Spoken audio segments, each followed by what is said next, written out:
There is so much to the lore of the Destiny games. Nearly 12 years of constant releases, which makes condensing the massive world of the franchise into a couple of hours a very difficult task. And yet that is exactly what I have spent the last couple weeks of my life doing.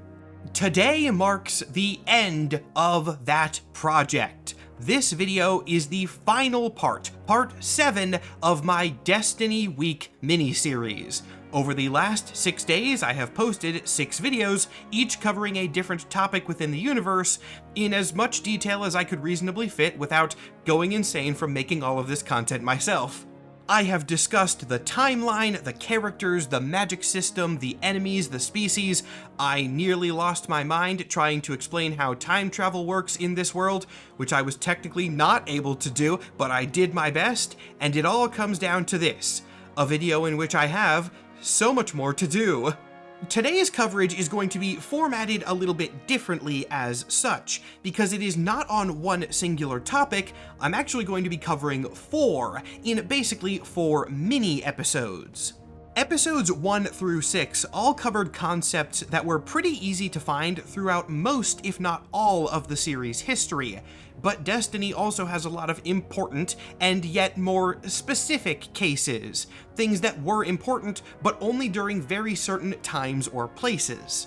The goal of today is to wrap up the series by showing you a few of these concepts at a higher level, not going into insane detail, but giving you the basics so that you can continue to pursue the lore of Destiny if you have been so hooked into this world. Think of these videos like a Destiny 101 crash course, and this is the final lecture in which I give you teasers on things that you can expect should you choose to take the Destiny 201 course, realistically taught by Professor Bife.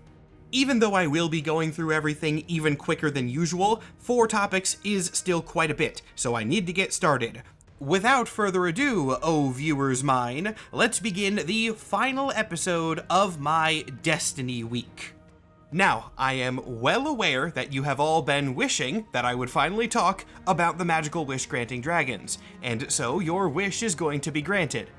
But in true Ahamkara fashion, I can't just do it outright, so screw you, we're gonna do one of the other topics first, and then I'll do the dragons. I'm going to begin by talking a little bit more about the forces of the Witness, specifically the Dread and the Disciples. The Disciples are the more important characters here, but there are a couple more general facts about the Dread that are worth going over. As I said in the first video, the Dread are the Witness's elite soldiers, essentially their royal guard. They are taken from existing species that have been modified with paracausal forces. Some Dread might be clones or artificial creations, but at the very least, the first ones were kidnapped and experimented on, and then the others were made in their mold. Interestingly, the Dread are not made through application of darkness. They were created when the Witness wielded light. Not light that it had naturally, of course, but light that it was able to siphon off of the Traveler. And this does make sense within the wider lore, because the light as a force of complexity would be necessary to make a new being like the Dread. If you're using just darkness for that, well, we've seen that happen. That's how you get the Taken.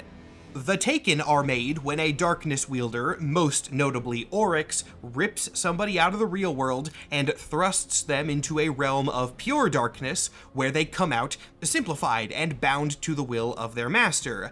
But the Dread appear to have a little bit of free will, so they can't be made in the same way. All of this tracks. Though, being turned into a Dread is not necessarily being upgraded, it has been used as a punishment. There is one particular model of the Dread that does not resemble anything else we had seen in the game before or since, the Grim. They were a flying enemy type, which is relatively rare in Destiny, and we did eventually get a lore explanation for them, which is horrifying. You know how the Witness is made up of the fused consciousness of an entire species, even those who did not wish to be absorbed into the collective? Apparently, there was one dissenting mind that caused so many problems, the Witness decided to use presumably a lot of resources to force it out of that collective consciousness and turn it into the Grim. All of the Grim. And the reason that the Grimm have sonic attacks is those are the twisted and magically warped screams of that mind in constant pain. I kinda doubt this was the original intent for the Grimm, if I'm being honest. I would bet that the model came first, and they decided to put it into the game because it was mechanically interesting. Then somebody needed to write lore for it, and apparently one particular Bungie writer, who might have had some other stuff going on, decided to hide the scariest enemy origin just buried in there for people to mostly not notice. So yeah, every single Grimm unit in the game, who are swarm type enemies by the way, these are not rare, there are a lot of them, is one fragment of a singular being in constant agony. Cool. And speaking of perpetual torment, wow, that's a transition for the books. Let's talk about Nezarec, one of the disciples of the Witness, who has the very ominous title, Final God of Pain. Before being uplifted by the Witness, Nezarec was an unknown species with immense psychic abilities. Possibly related to the Cabal Scions, he would get involved with them later, but we technically don't know if he was connected to them at first. Despite his name having the word pain in it, Nezarec is technically more associated with fear. He is the primary wielder of the red nightmare darkness manifestations. Destiny players, you know the moon's haunted joke? It was Nezarec. Nezarec is the one who haunted the moon. Long before he haunted the moon, Nezarec was also a villain to the Scions. We don't know exactly what he was to them, but we know he was connected to the death of their religion that I mentioned briefly in the Cabal video. Nezarec was either the force responsible for the death of the Scion religion, or he swept in afterwards, seeing an opportunity that he could take advantage of. It can kind of be read either way, but regardless of how he got there, he became a new god to the Scions, and one who ruled with an iron fist. He did this partially for his own gain, as the new god demanded a lot of sacrifice and tribute, but also at the order of the Witness, who told Nezarec to destabilize Scion society, my guess being because their precognitive abilities could have damaged their plans in the future. This apparently worked, as later the Scions would be absorbed into the Cabal Empire and diminished severely, and Nezarec would move on, where he would later be seen in the Black Fleet's first attack on Earth. Yes, Nezarec was one of the disciples in charge of the collapse. The final god of pain would not survive the collapse, but he did not perish in the Traveler's counterattack. He didn't even make it that far because he was killed by Savathun. Remember in the Hive video, I very briefly mentioned that Savathun used to serve the Witness, but then eventually betrayed her master? This was that moment. Nezarec intended to destroy the Traveler.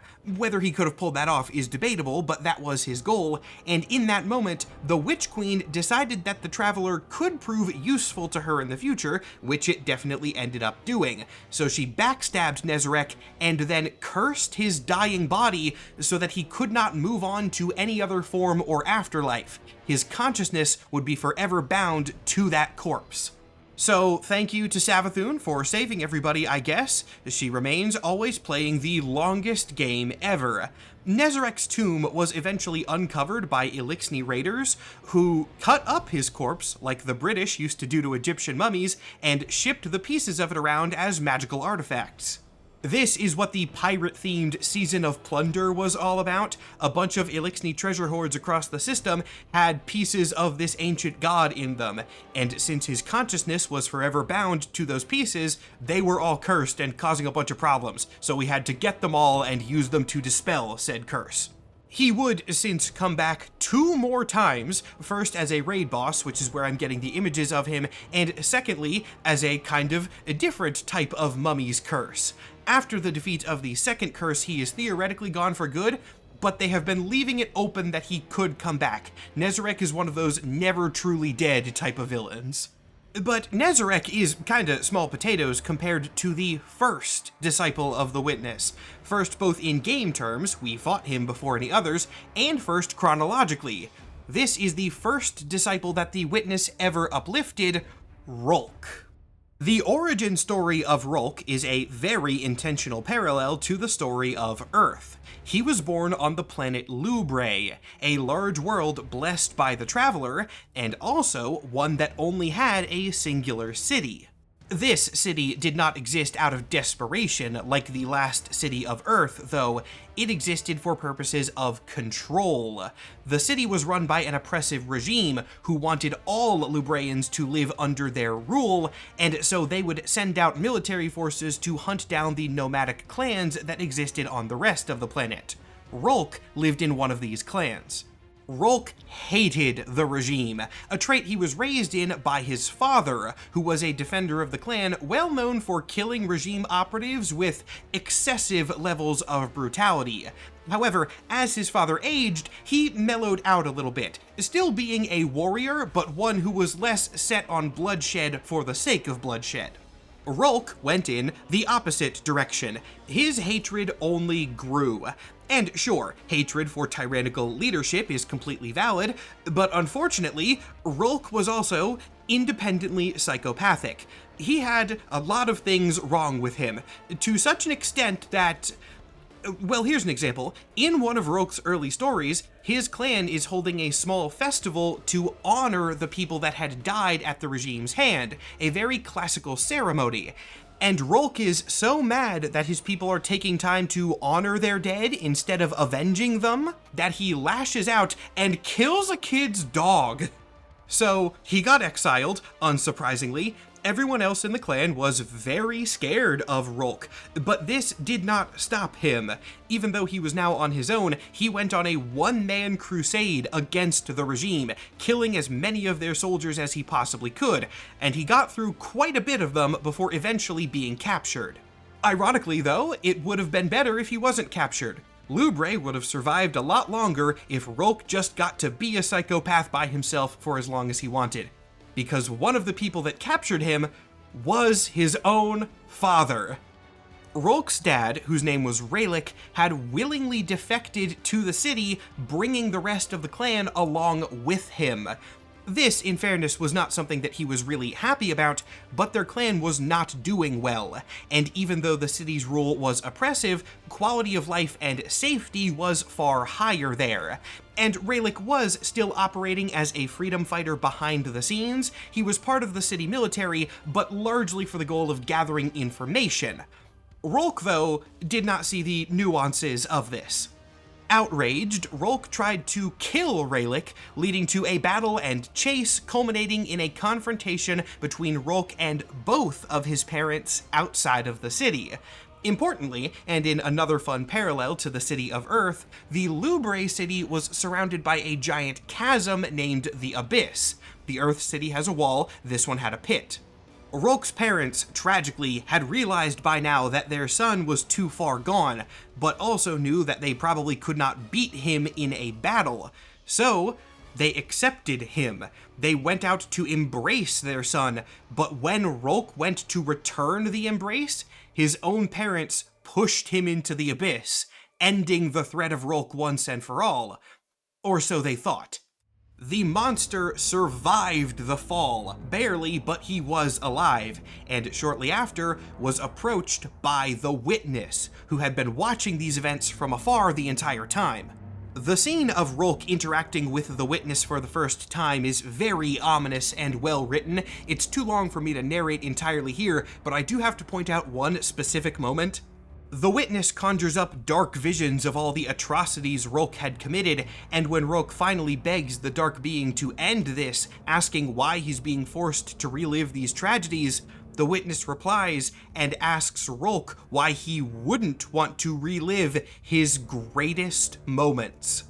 The Witness was genuinely impressed by Rolk and offered him power in exchange for service, which is very notable because this was, again, the first time this had happened. The Witness had not taken on acolytes before. Rolk was just terrifying enough to be noticed.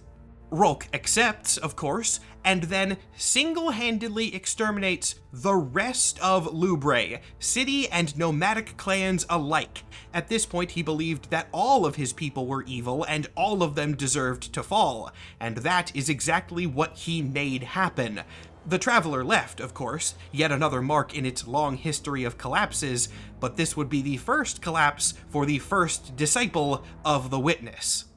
It would certainly not be his last, though. Rolk went on to exterminate many more civilizations, some of which have stories written, but there's only one more beat in his story that I really want to go over in this video, that being Rolk's involvement in the creation of the Hive. Remember, in the Hive video, I established that they were created by the worm gods, but I didn't talk about how the worm gods themselves were created. Technically, the earliest points of that origin are a bit of a mystery, but we know that the worm gods originally looked very different, and then ended up being some of the first entities in the timeline to ever fall to the sword logic and become corrupted by darkness. They were extremely powerful for a time, but this kind of ended up backfiring on them, as the worm gods are massive, unwieldy creatures that cannot travel well out of their native environment. They were at some point trapped within the core of the fundament, and because they were cut off from most other living beings, they could not kill to feed the sword logic and began withering. Seeing an opportunity here, the Witness would later send Rolk to bargain with the worms. He would take one of their number, the oldest of them, and in fact mother of the rest, Zeta, and from Zeta's corpse would create a method by which the worms could gain sword logic tribute again. The worms agreed, and through Rolk's experiments on Zeta, the smaller worms were created. Yes, the tiny ones that are bound to the hive are not just natural baby worms, they are literal fragments cut off of a larger one and magically modified into being independent entities. Rolk then sent most of these worms back to the fundament where they would be discovered later, but before leaving the planet, took one particular worm, implanted a little bit of magical knowledge into it, and then tossed it into the sea, where it would eventually wash up on the shore of a floating continent and be taken as a familiar by the Osmium King. This is why the King of the Krill had a worm that was telling him secrets. Those secrets were specifically planted by Rolk so that the hive would eventually get made. Now, there is a common theory among the fanbase that the original worms were somehow related to the magical wish-granting dragons, but this does not seem to actually be the case. That theory arose because the two groups have similar forms of magic, but we know that the dragon magic is inherent, and the worms were less magical before they learned sword logic. So I don't think that the two are actually related, they just happened upon the same source of power through different means. And yes, me using that as a transition means that it's finally Wish Dragon time. Some of you have noticed something a little bit odd with the way that I have presented these Wish Dragons, which are technically called the Ahamkara, up until this point. In my first Destiny video, I said that the Ahamkara were less relevant to the grand lore than you would think. But then, they've also been referenced in most videos going forward. This is technically not a contradiction. The Ahamkara have affected a lot of canon events, but they also aren't imminently relevant because they're dead. But I'm getting ahead of myself. Let's start by talking about what the Ahamkara were in the first place. Much like the worm gods, their early origins are shrouded in mystery, and also like the worm gods, there are a lot of theories, but all of them are kind of shaky. I have seen some people suggest that the Ahamkara first came from the original Flower game, much like the Vex did. But I don't think that really works, because the entire concept of the Flower game and the Vex is that they originated before magic, and the Ahamkara are magical to their core. They are represented as dragons in much of the lore, but they actually have more parallels to Fae. In their natural forms, the Ahamkara look like this. They're very cool, and they're dragon-ish, but dragons in a very alien sense.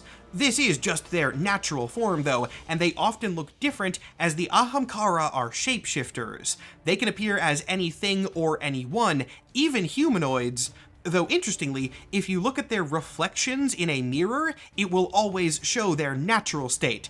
Like I said, think of these things as Fae. The primary ability of the Ahamkara is that they can grant the wishes of other beings by applying paracausal forces. But which force they're aligned with has actually never been confirmed. They might use light, they might use darkness, they might use something else entirely.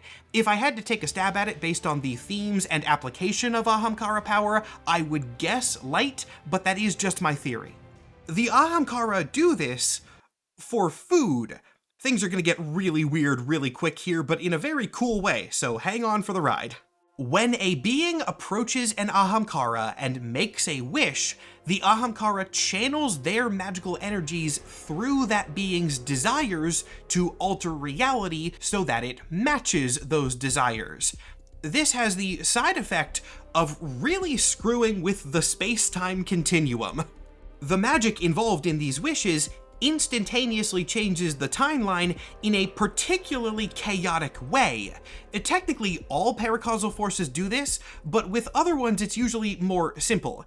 Say a guardian uses light to make an attack, there is cause and effect there, but it is weird cause and effect. The guardian wanted something to happen and so it happened. That is not how cause and effect usually works, but there is a line that you can follow.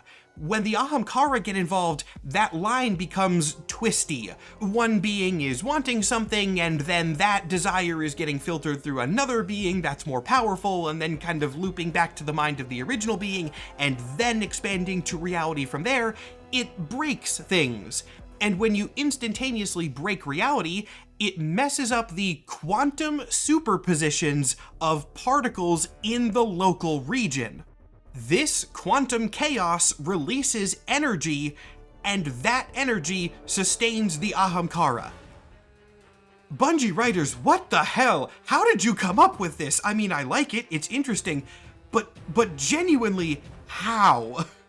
To summarize that with less weird physics terms, the Ahamkara use magic to grant wishes, that breaks the timeline, and then the Ahamkara eat the energy that was released from the broken timeline. Holy shit. To quickly sidebar and answer a question that I know some of you now have, can an Ahamkara grant its own wishes? And surprisingly, the answer is yes, but only once. If an Ahamkara were to grant its own wish, that would function, but it would, in the process, pull energy from that Ahamkara's own broken future, which kind of creates a paradox and kills them. We've only seen an Ahamkara do this once, but that is enough to know that it is possible. So yeah, magical wish-granting dragons exist. There are beings out in the universe that, if you hunt them down, will grant any wish that you desire, because this is a mutually beneficial situation, so they are surprisingly accessible. And I'm sure people are gonna be so normal about that, right? Yeah, no, especially not in the Sol system. Remember that many Guardians are canonically mentally unstable super wizards, so if you tell them that there's a cool monster which will grant wishes, I mean, a lot of them started looking for Ahamkara, and that frequently went very bad, as Ahamkara wishes also had a tendency to get twisted in classic genie fashion. We'll talk about why that is in a moment, but the point remains that they are very dangerous. Now, the Ahamkara were not hated everywhere. They were particularly accepted in the Reef among the Awoken, which makes sense thematically. The Elf parallel and the Fae parallel had a better dynamic. Meanwhile, on Earth, everything was going to hell, and eventually the city became so concerned about the threat of the Ahamkara that they ordered the Great Ahamkara Hunt. The vast majority of the Ahamkara were exterminated during these operations, and the unstable nature of the Guardians actually worked to their benefit here. Yes, a lot of Guardians did unconsciously wish on Ahamkara during the battles. By the way, Ahamkara are psychic, so be careful what you think around them. But because Guardians are unstable nutjobs obsessed with loot and fighting, most of them just made cool battle wishes that were difficult to twist. One Guardian's wish caused him to grow to giant size, essentially turning his Ahamkara hunt into a kaiju battle. Another waited until the fight was over to make a wish, and wished that the Ahamkara would be restored to full strength so that he could do the fight again, a cycle that he repeated multiple times, and Lord Saladin wished that the Ahamkara would become a dragon. like a classical mythological fire-breathing dragon. Yes, Lord Saladin has canonically fought a medieval dragon in the lore. A question that is often raised in discussions around the Great Ahamkara hunt is whether it was justified or not. Regardless of how you look at it, the Ahamkara were definitely dangerous, but one could argue that the danger came from the idiots making stupid wishes on them and not the dragons themselves. In their earliest lore, the Ahamkara were described as malicious, twisting wishes intentionally, but some later information would put this into question, saying that the Ahamkara just granted wishes as they were presented, and if something went wrong, that was the fault of the person who made the wish, not the Ahamkara itself. However, this would kind of get shaken up again with the introduction of a specific Ahamkara named Dredgens. Dredgens was specifically described as kind. He did not do any of the trickery or double talk that was common to his species, and would grant wishes as they were intended, not as they were literally worded or whatever. He was smaller for this, though. It seems that Ahamkara can gain more energy if they make the wishes spiral out of control. And most Ahamkara are quite large, which implies that they were doing this intentionally. Whether they are good or evil is still kind of up for debate, that is a larger topic, but I do feel comfortable saying that most Ahamkara are, at the very least, selfish. They care more about their own sustenance than the consequences of their actions. While the Great Ahamkara hunt was going on, the Ahamkara living with the Awoken were not safe either. Despite her kind being on good terms with the dragons, the Awoken Queen, Mara Sov, had decided to join the Guardians of Earth in the offensive. But she did this for purely tactical purposes. Not surprising for Mara. The reason that she was so willing to exterminate this entire species is that she had a secret Ahamkara of her own. This is the most important of the Ahamkara to the lore, Riven, and she had grown up alongside the Awoken Queen.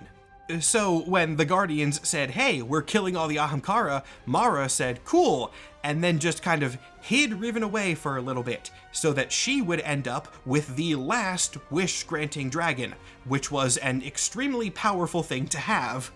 This pretty evil plan would backfire on her quite a bit later, as the Awoken home of the Dreaming City was invaded by the Taken King Oryx during his assault on the Sol System, and in the process of that, he was able to take Riven, the capital T take, like darkness corrupt her.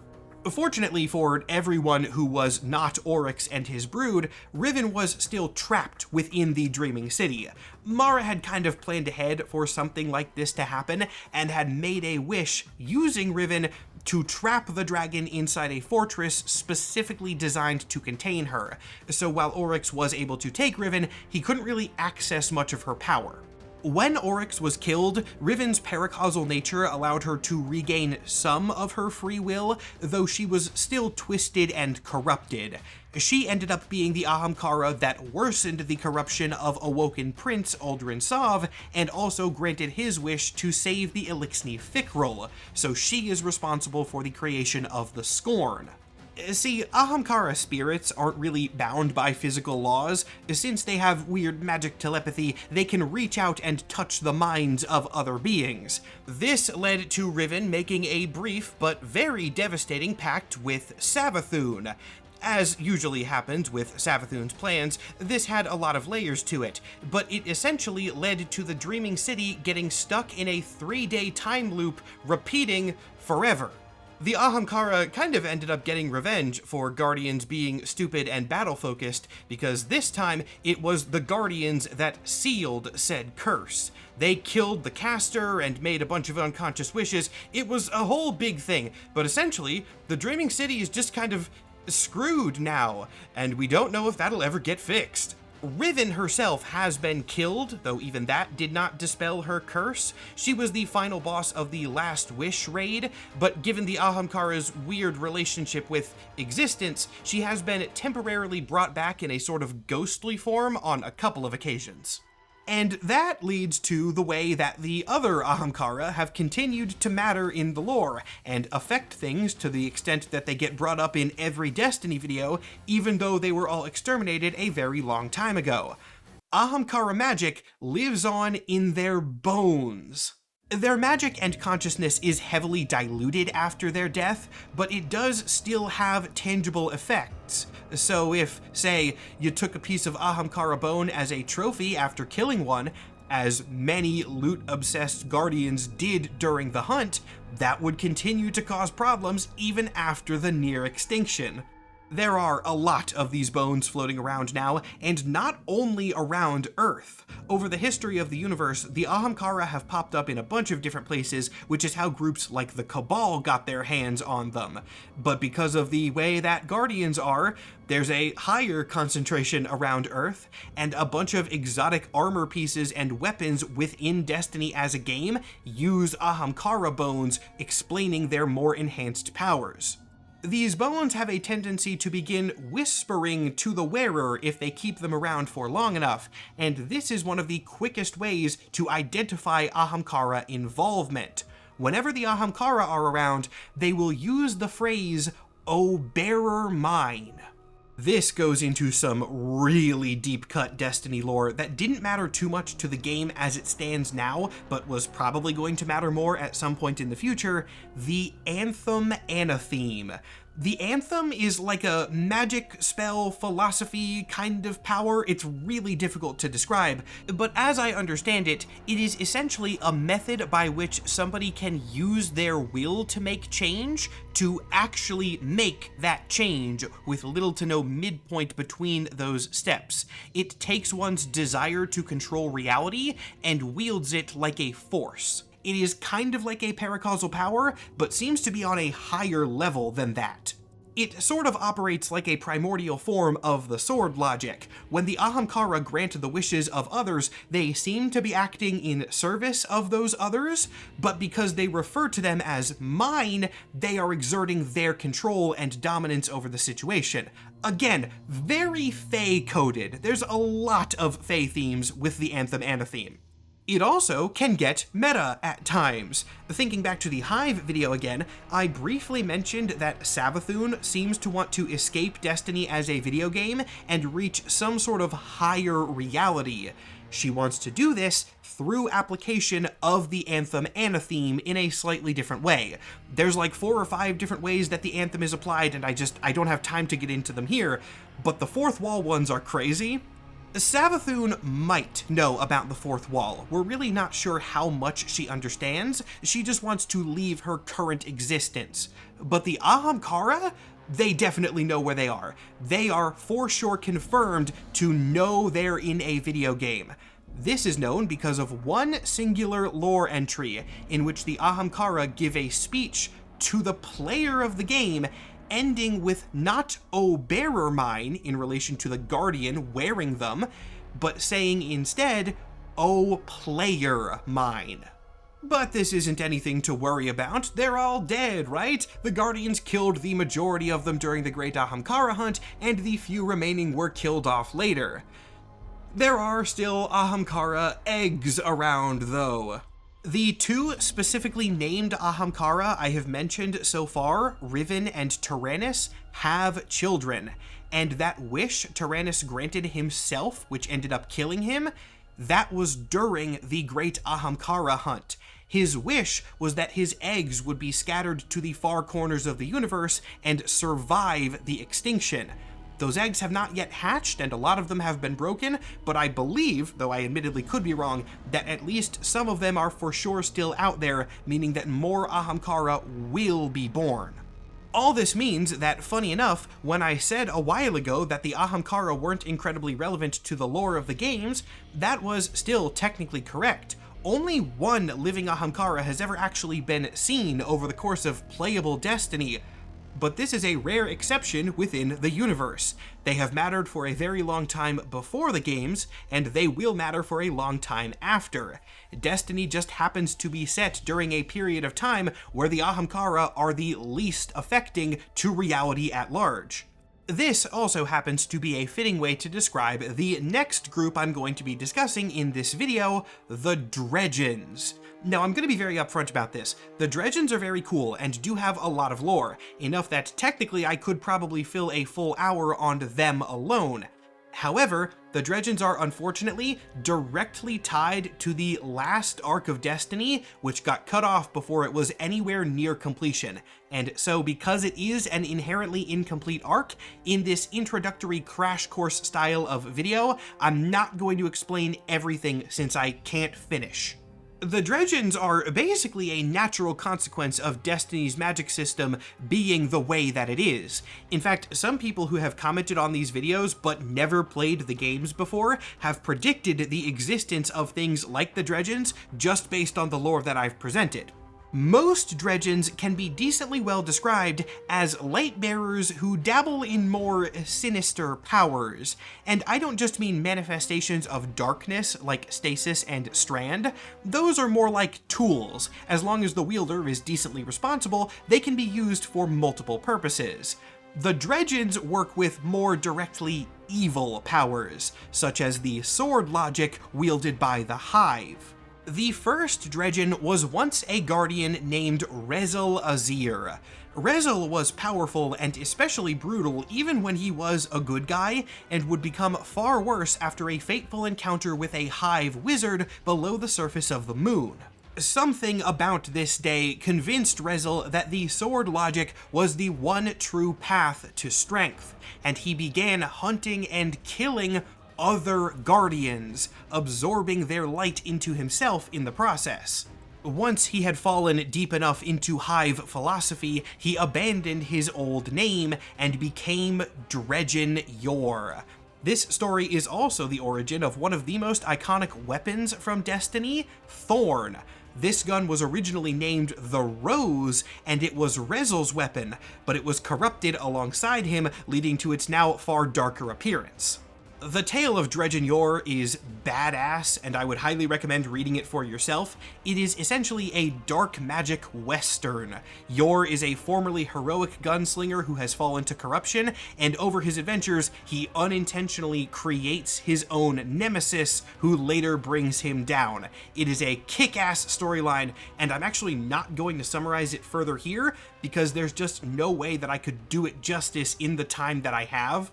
Going back to what I said at the beginning, one of the purposes of this video is to give you the basis for more things if you would like to continue looking into Destiny lore in the future, and Dredgen Yor, Thorn, Rose, and all of that is a great starting point. Plus, I need to keep going because I'm not nearly done with the Dredgen section of the video. Yor is the first Dredgen, but others would later take up his name and mission. Sometime after Dredgen Yor's defeat, a small faction arose calling themselves the Shadows of Yor. These guys also took on Dredgen as a sort of title. Their leaders were Dredgen Vale and Dredgen Bane, and they also had many others among their number, some of whom we'll be talking about in just a second. Despite their namesake, the Shadows of Yor were not technically evil. Their goal was to follow in the path of Dredgen Yor, but only up until the point of his corruption. They acknowledged that he had found excellent sources of power and wanted to push the limits as far as they could go before turning completely evil. Which is a bad idea. I mean, obviously that's a bad idea, but of course some fanatics were going to attempt it. Their main plans usually involved invention and replication of implements called the Weapons of Sorrow. If you see a cool-looking gun in the game that is clearly inspired by the Hive, chances are it is a weapon of sorrow. Most of these were made by the Dredgens and do have sword logic and Hive power infused into them in one way or another. The most important Shadow of Yor is the man named Dredgen Hope, though that is not the name that most Destiny players will know him by. In the game, he simply goes by the Drifter. The Drifter is a very old Lightbearer, and Lightbearer is the right term for him. He's not a guardian, not really. A Drifter, more than anything else, is defined by his lack of allegiance to a certain cause. He is a very cynical man and acknowledges what he needs to do to survive, which means he has gone by a bunch of different names and allegiances over his very long life. He's been called the Drifter, he's been called Dredgen Hope, he's been called Wu Ming. For the record, his real name seems to be Germain, though I don't think that's ever been 100% confirmed. The arrival of the Drifter in the last city was kind of the beginning of the arc in which the Guardians took on powers of darkness for themselves. Drifter was the first NPC to really acknowledge that the split didn't mean as much as most people thought. Light and darkness were tools. They each had pros and cons, and as long as you knew what you were doing, you could and should use both. Drifter has a hand in pretty much any power available to him, including those provided by the last group I'll be talking about in this video, but despite his kind of sinister aura, he is distinctly not evil. The vibe that I get from Drifter's character arc is a kind of tropey one, but also one that is usually pretty fun to watch play out, and in the case of Destiny, it was written well. He is the grimy old cynical survivor who eventually learns that you can survive a lot better if you actually have friends and allies to help you out. He was also just kind of correct about some things. Drifter's theory about the darkness being a tool rather than something inherently evil was right, and so he proved to be a very valuable source of information on the subject once that revelation happened. And now, I am happy to say that in current canon, Drifter has not just been hollowed out into a generic ally figure despite him being more of an open heroic guy. He is still sort of a rogue element. He is an ally to the city and the Vanguard, not really part of them, and that is still ever present in his character. He does what he wants, and what he wants is on our side because he has a kind heart. But that will not stop him from doing what he wants at the end of the day. Don't give Drifter orders, he won't listen to them. Now we also have to move on from him because we are still technically in the Dredgen part of the video. Though this is where we reach the unfinished arc with Dredgen Bale. This one is gonna be kind of hard to describe. Okay, so remember in the Cabal video, I did a whole rant about Destiny Renegades and how odd that was because they essentially just paid for the rights to rip off Star Wars? Dredgen Bale was that expansion's Kylo Ren. You know how in Star Wars, you're watching a Destiny video, you probably know the basis of Star Wars, I'm not going to go into a ton of detail. You know how in the sequel movies, the First Order was just kind of vamping and trying to replicate the original Empire? That is what Dredgen Bale is doing to the previous Dredgens and Shadows of Yore.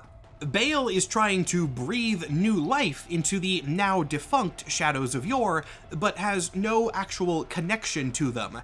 In fact, he is not even a light bearer. He would gain magic power from another source, which I'll talk about in just a minute, but he is a regular human underneath his scary armor. His backstory has two sides to it, one of which is a lot sillier than the other. The sillier side is that he is a Nepo baby canonically. Dredgen Bale's father is a super rich corporate executive of a successful weapons foundry.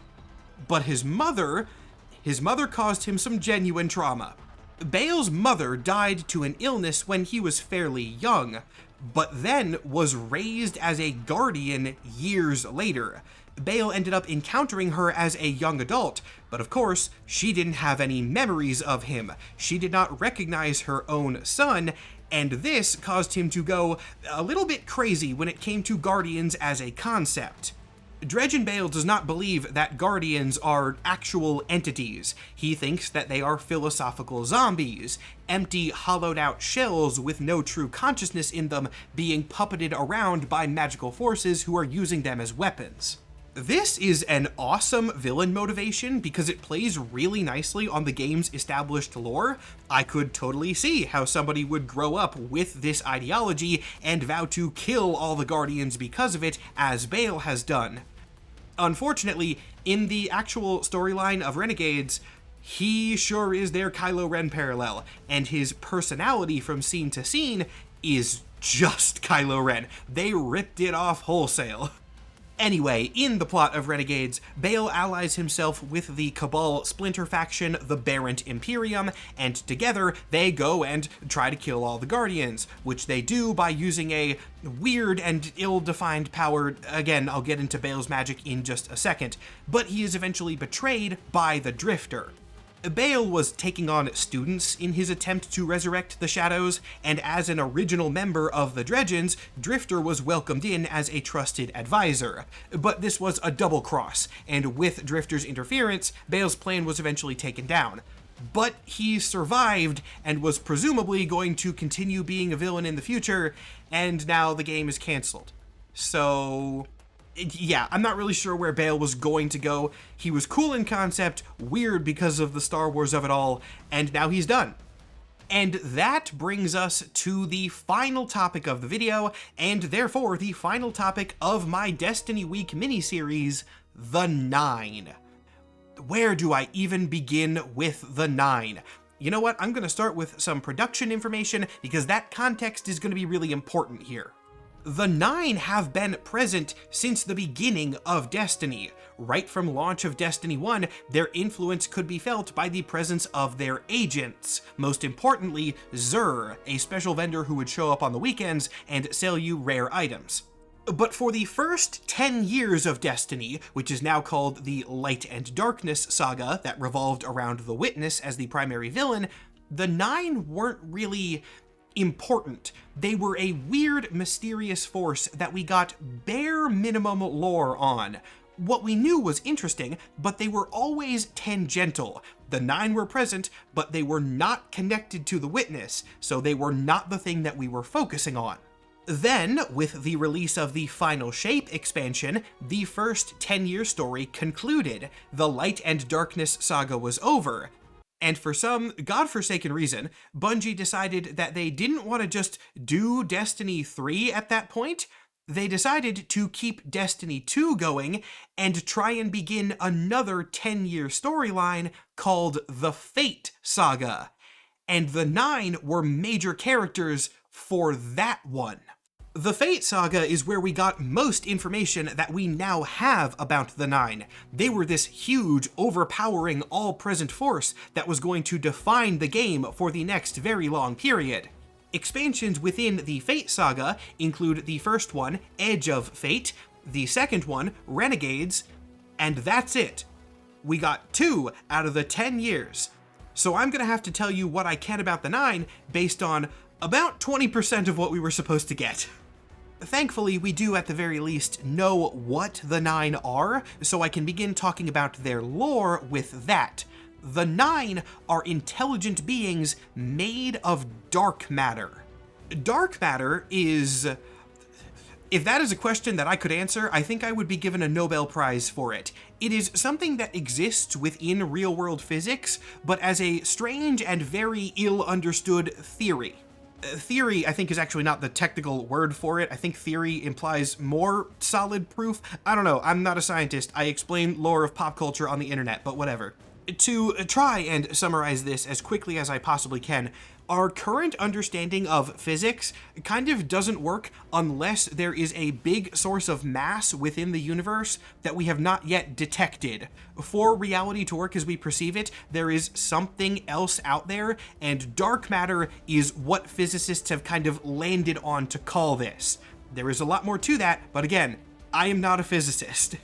In Destiny terms, the 9 are collections of dark matter that exist in a higher plane of reality from ours, but interact with our world through physical systems. Part of these physical systems mean that these dark matter collections have been caught in the gravity wells of celestial bodies within the Sol system. The pseudo-scientific and pseudo-magical patterns and quantum interactions that this dark matter experiences in these gravity wells has led to them developing a form of sentience. This is even more complicated than the Ahamkara wish stuff, so I'll try to summarize it without the science terms again like I did for that. Basically, weird cosmic matter from another dimension got caught in the gravity of all of our planets, and because of its interaction with our reality, it came to life. Does that make enough sense? Hopefully we're on the same page here. The reason that these entities are named the Nine in human terms is that there are 9 of them, for the 9 celestial bodies within our solar system big enough to pull the dark matter in. These are the 8 major planets and the sun. The 9 are eldritch entities, and I mean that in the most accurate use of the term eldritch. They are weird cosmic things that are alive in one way or another, but in a form and scale that humanity cannot comprehend unless the 9 choose to actively lower themselves to our level. Fortunately for us, they do sometimes have a reason to do that. The 9 have a vested interest in the continued existence of the Sol system, because if those planets get damaged, the gravity that holds them together will dissipate, and the 9 will die as well. As such, they are also invested in keeping life moving on those planets, as they can kind of keep all the systems healthy and also defend the planets from outside attack like that of the Witness. This is why they were generally kind of friendly in Destiny 1, and why they sent people like Xur to give us cool weapons.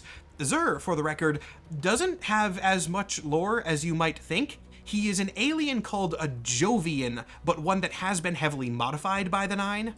Anyway, the 9 are divided into 2 factions, conveniently split between the celestial bodies before and after the asteroid belt. These groups are just called the inner and outer orbits. The inner orbits are the nicer ones, more typically willing to work with humanity. They want to figure out the light and use it to better their own existence, whereas the outer orbits seek independence from their situation. They are bound to the planets and have to make sure that they stick around, but they don't like being in that place. They ultimately want to find a way to escape the gravity wells, probably by making black holes or gravity wells of their own, so that they can abandon the Sol system and not have to be responsible for humanity anymore. Due to their general space-time weirdness, the 9 also have an interesting dynamic with the flow of time. They can't send people back in time, apparently. I'm not going to go into that whole rant from the last video again, but the 9 can't do that. They can experience time differently though, and this means that out of many characters in Destiny who enjoy playing the long game, the 9 have the longest game of all. They were active even before the Traveler's arrival in the Sol system, setting up events that would eventually play out in the present day of the game. They were the ones who originally killed mortal Ikora. Before she was raised as a guardian, Ikora was a regular woman named Nella Davis. She lived in the United States in the 1960s and worked for a government organization called the Department of External Observation. And then the 9 manipulated space and got her car hit by a train so that she would die in such a specific time and place that she would eventually get rezzed and become a very important part of their future plans. Going back to the production for a second, as you can kind of guess by the name Fate Saga, this was what a lot of the next 10-year arc was going to revolve around. It was going to be about determinism and how many events are planned out in advance versus what choices people are making in the present. But unfinished, so we kind of just have the first chapters.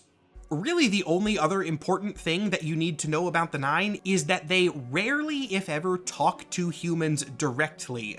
The 9 most frequently communicate with mortal beings through emissaries. 2 emissaries have been seen over the course of the games. The first and most frequently seen was Orin the Lost. Orin has gone through a lot of different stages over her life. At first, she was a human during the Golden Age, then she was transformed into an Awoken during the whole Yang Liwei thing, then she died and was revived as a Guardian, and then she was modified and turned into an Emissary. Even as an emissary, Orin was never really a major character. She would oversee the special game mode called the Trials of the 9, and she also did provide a magical artifact to the Drifter because the 9, in their ever-present long game, needed it to be in the right place at the right time, which Drifter was able to do. As an emissary, Orin did a lot of important things that were all set up for later, but lost herself along the way, as channeling a bunch of elder gods through your consciousness is not a very healthy thing to do. She eventually began formulating a plan to escape the Nine and was able to pull it off, regaining her corporeal sanity in the process, but that meant that the Nine needed a new emissary, which is where we get Lodi. Lodi is actually just a code name. His real name is Louis Hierro, and he is just a normal human man from the 1960s. In fact, he worked at the Department of External Observation alongside Nella Davis. The whole purpose of the DEO, as the name kind of suggests, was investigating weird alien nonsense. This was long before the Traveler had come to the Sol system, but humans were starting to get an inkling that there was a lot more weirdness out there, and the Nine took advantage of this, pulling Louis through time by using a weird quantum-entangled phone. That means that I should probably... Okay, mini time travel rant, because this is not really time travel in the way that I've been meaning it in these videos. This is relativistic time travel, which is kind of a different thing. Think of what happened to Lodi less as classic time travel and more like being put into a hyperdrive. The Nine abused the forces of physics, like light speed acceleration and maybe quantum entanglement, to speed up his personal flow of time and accelerate him directly to the point in time and space that they needed him. They did not just pluck him out of one point and then toss him into another. We know for a fact that this method can only send people to the future and not back to the past. We're aware of this because Lodi is the reason it was brought up in the first place. The reason characters were talking about sending people back to the past was that Lodi wanted to go home, and a lot of people told him that he couldn't. I am kind of glad that he didn't get to go home, though, because Lodi was a surprisingly fun character. I didn't think I was going to like him at first, but it's clear that the writers had a great time with the culture shock that he experienced from, you know, immediately time skipping at least several centuries into the future. He's just kind of a nice, normal dude, but everyone around him is a magic sci-fi wizard, and the contrast is as entertaining as you would expect. Lodi does have magic powers of his own, of course. He did end up becoming Emissary of the Nine, but that only happened officially towards the end of his introductory chapter, and he was not a main focus of the next one. He doesn't seem to have a full handle of his powers yet, but a little bit of teaser lore does establish that he goes on a weird time adventure of his own, trying to find an alternate universe version of his brother. But that was in the last update, and I'm not sure when or if it will ever get expanded upon. As for the rest of the Nine's plans, your guess is kind of as good as mine. The inciting incident of the Fate Saga was the murder of one of the Nine, which was a very big and complicated deal. The member of the Nine bound to Earth, numbered 3, because for some reason the numbers start counting up from Mercury at 1, and then the sun loops back around to 9, but I digress. Anyway, 3 was killed by the conductor, who figured out a way to essentially pull it down into the third dimension and crush it, as its higher dimensional form could not sustain that existence. This kicked off a whole conflict between other members of the Nine as they chose mortals to uplift as weapons who they would use for some nebulous future purpose. A lot of theories exist as to what conflict the Nine were preparing for, but they are just theories. The Player Guardian was the quote-unquote official Nine weapon, but others would choose individual avatars.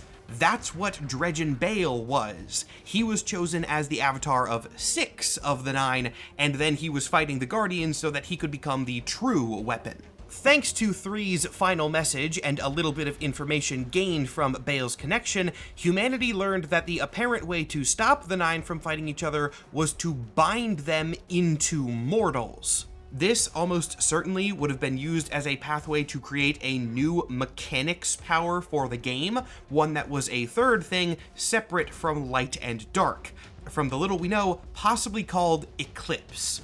But then, shortly after the lore of Bale, the 9, and Eclipse were established, then the game was cancelled. There was technically one minor story update after Renegades in the form of the game's final update overall, Monument of Triumph. Monument did not create a lot of playable new story content, but it did give a bunch of characters a sort of where are they now blurb explaining what they are doing in current and now indefinite canon. Savathun is leading an incursion into the Vex network to hunt down an old enemy, Xivu Arath is trying to reclaim her throne world, the conductor just died off screen apparently. I actually just found that one out, so now I don't feel as bad about skimming over her pretty quickly in the last video.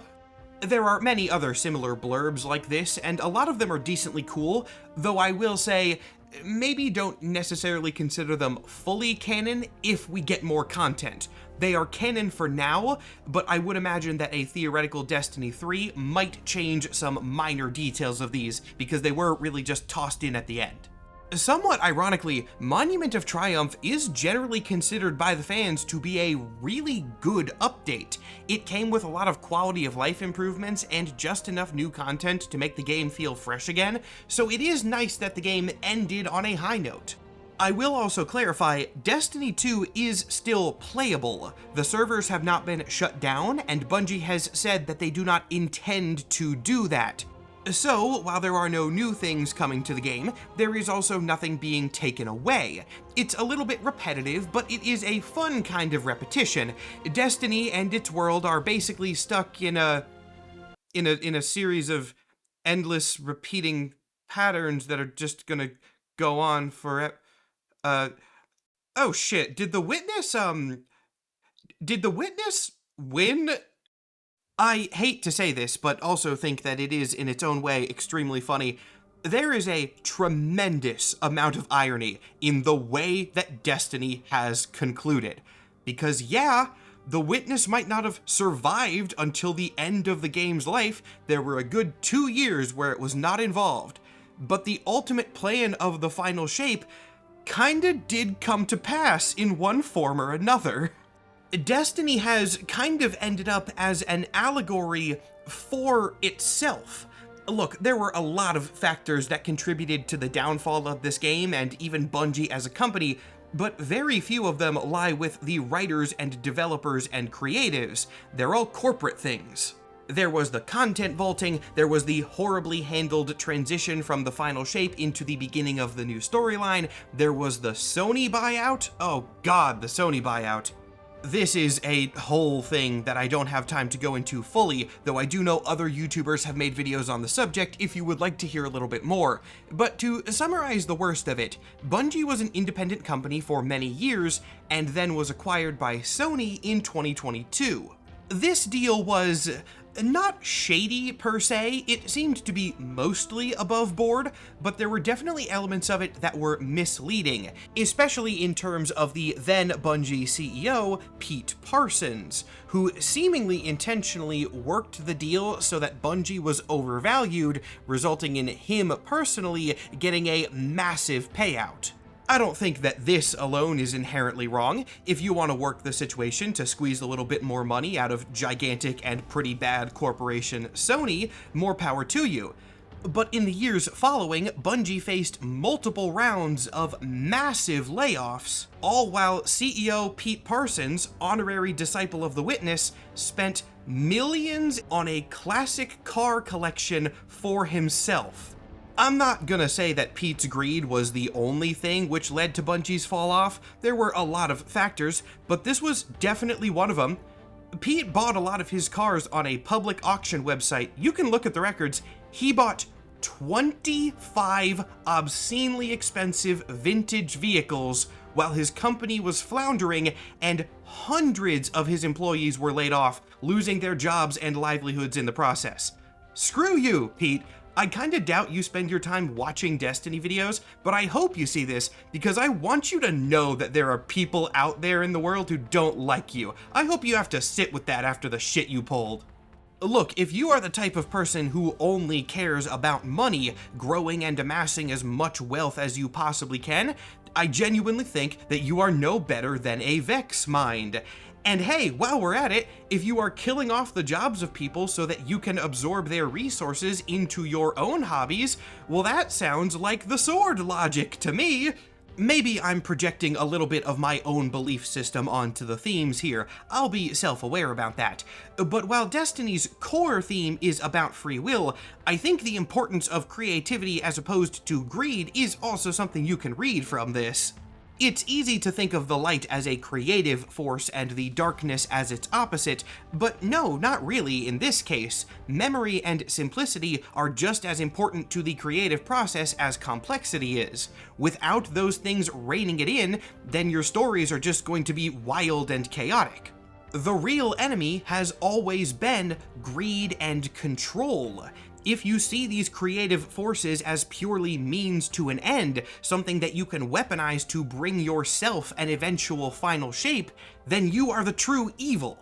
I could probably get on a soapbox about this for an additional hour if I wanted to, but I do want to keep the conclusion of this series relatively optimistic in tribute to Destiny, like these videos are intended to be. So I will limit myself and just say again that greed and creativity will always be directly oppositional forces, and if you are the type of person to value a bottom line over the story that is being told, know that I don't like you specifically on a personal level. Okay, now let's get back to fun stuff. It is genuinely difficult for me to imagine what my life would be like without the Destiny franchise. This might be kind of surprising for some of you to hear because Marvel is what I talk about the most on this channel by a wide margin. But I really would say that Destiny was just as foundational to me in a different way. As I've briefly mentioned in videos before, Destiny was one of the things that ingrained a love of cosmic weirdness into me when I was a teenager. It actually got me to that genre before Marvel did. And now, it's like my entire thing. I talk about cosmic weirdness on the internet for a living. On a more personal level, it also made me friends. I moved when I was in 8th grade, and I found the friend group that I would be close to all throughout high school because I overheard them talking about a Destiny raid and just joined in the conversation. I still play Destiny with several of my friends to this day, so between that and the impact that it's had on my career, the butterfly effect of 14-year-old me picking up this game for the first time has been crazy. Destiny no longer exists in the same state that it once did. It's in a surprisingly good place now, but between the cancellations and the content vaulting, it is undeniable that a lot has been lost. But that doesn't mean it's not worth looking back on and appreciating. On a genuine emotional level, I love the world of Destiny. The stories and the characters and the unfathomable cosmic horrors have been with me for 12 years, and whether or not the franchise gets to continue, they will stay with me for years to come. I do think that the game has a future, though. I'm quite optimistic about it, surprisingly. Destiny might have dropped off a lot, but it had a fantastic 12-year run, and does have a healthy player base even now. It would be wild for developers to ignore that. Bungie and Sony might have control over Destiny at a legal level, but in true Destiny spirit, they don't get to choose how we perceive and think of it. We are the ones with the free will to decide that, and as long as we keep caring, the game is not truly dead, not entirely. For my part, I was able to make this little tribute series. Honestly, these videos have been more for my sake than the sake of my viewers and subscribers. This was a personal project. It's funny, actually, over the course of producing these videos, I realized that I am a very fundamentally darkness-aligned being, not in a bad way, but in the memory and simplification sense. That is what I do all the time. I look back at the things that have existed and try to present them to others in as simple a way as I can. So, as a self-appointed agent of darkness, I can say this with some small level of authority.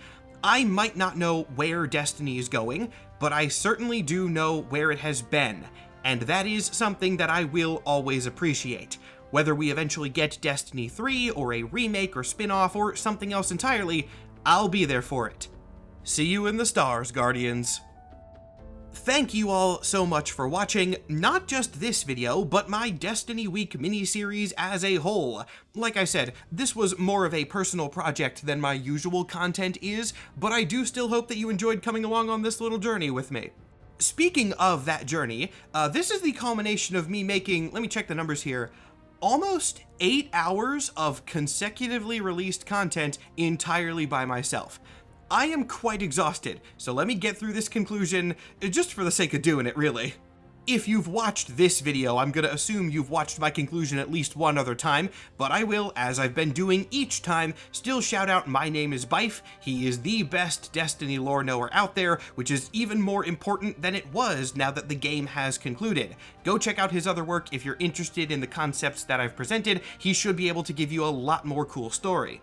As for more of my content, I do have a Patreon. If you go and check that out, you can find early and ad-free access to all of my videos, as well as a Patreon exclusive video every month.